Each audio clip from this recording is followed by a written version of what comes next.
2025, I imagine 100% of global corporations will operate the supply chain on a globally integrated level. So if you're not global, if you don't have global skills, it's very hard to be part of global supply chain. And many of you may think, I'm very small. How am I going to go global? How do I achieve scalability?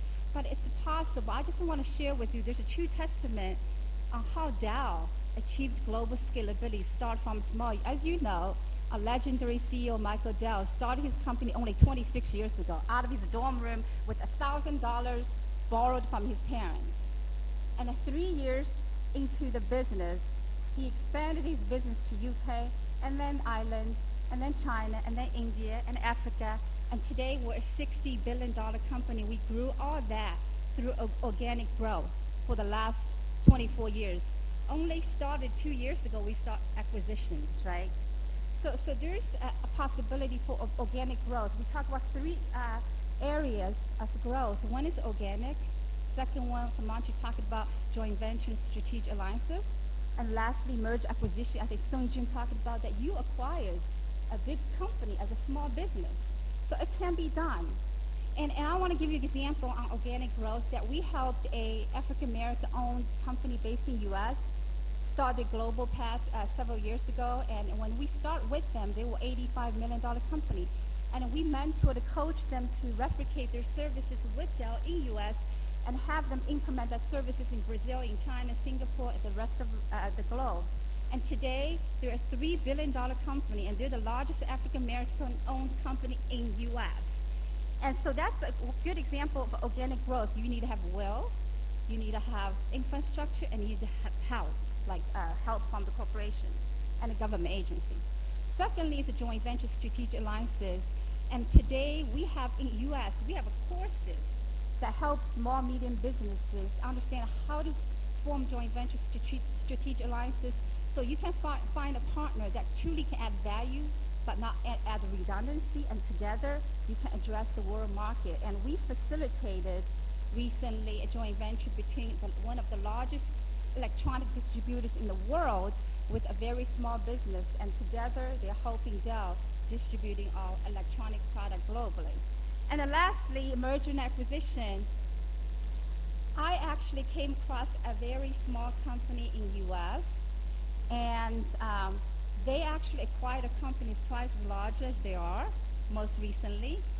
And they brought in capabilities and a footprint and a financial strength they otherwise didn't have. And so now they're stronger, and they can do call centers not only in U.S., but in Asian market, in African countries, and Europe. So think about the three ways that you can achieve global scalability and organic growth, joint venture, strategic alliances, merger acquisitions. And second thing I want to talk about is innovation. I was telling folks at the Executive Roundtable 2 days ago that my job is to go out, talk to small, medium business, minority, women-owned businesses, historically underutilized businesses, to understand what kind of value proposition they have so that I can take them back to the corporation and hopefully provide them with procurement access.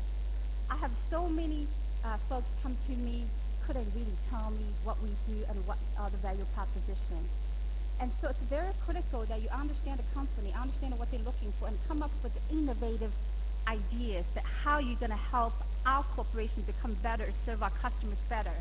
And innovation doesn't mean you have to have innovative product. If you have innovative product, great, right? But innovation may be innovative ideas. And I came across with a woman businesses a year ago. I met this woman businesses in Orlando, U.S., and she came up with very innovative procurement integrated model for consulting sourcing practice. Today Dell manage about 1,000 consultants, and we had to dedicate an army of a headcount to manage PO processing and financial risk management, and it's just not efficient to us, right? It's not our core competency. So this woman businesses came in and said, I can do it for you. So now you have a single point of contact. Could you please give us a quick sum up? We're running out of time here. Oh, Thank you. My time's up. I will give you more example offline. So let's talk about the opportunities. The opportunities reside in supply chain services, and I'm going to go down to the last one to show. These are the illustration of the supply chain services opportunity for small, medium businesses. And we talk about complexity, and small, medium businesses are flexible and nimble.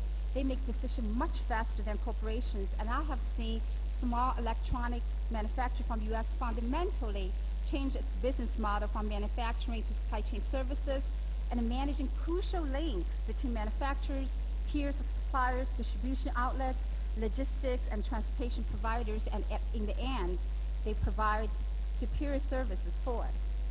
And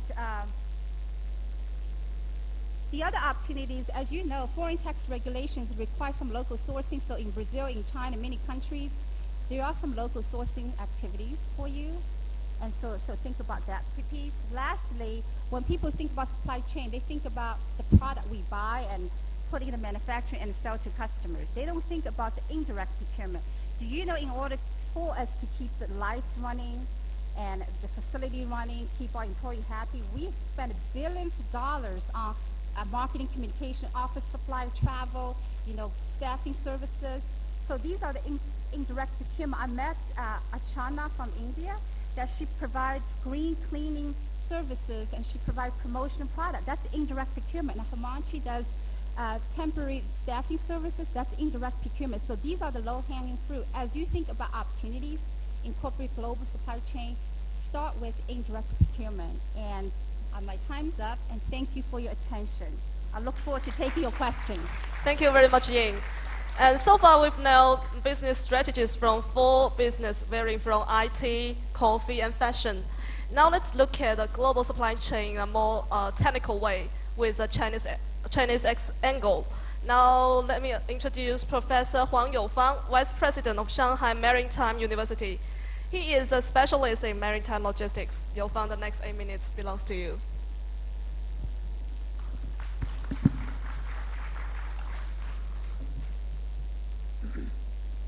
Morning. I will talk about the Chinese case, Shanghai International Shipping Center. And I think, my Chinese is better than my English, and I want to say more in a very limited time, okay? But my slides are in English, okay?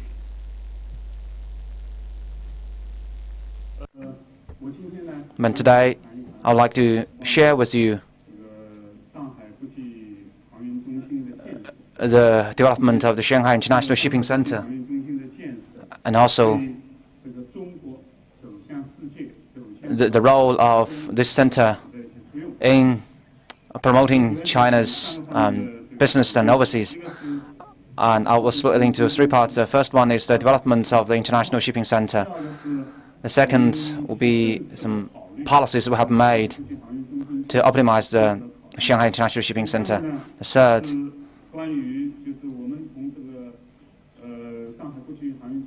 based on what we have got from, that means the work experience in developing the center, and how can we just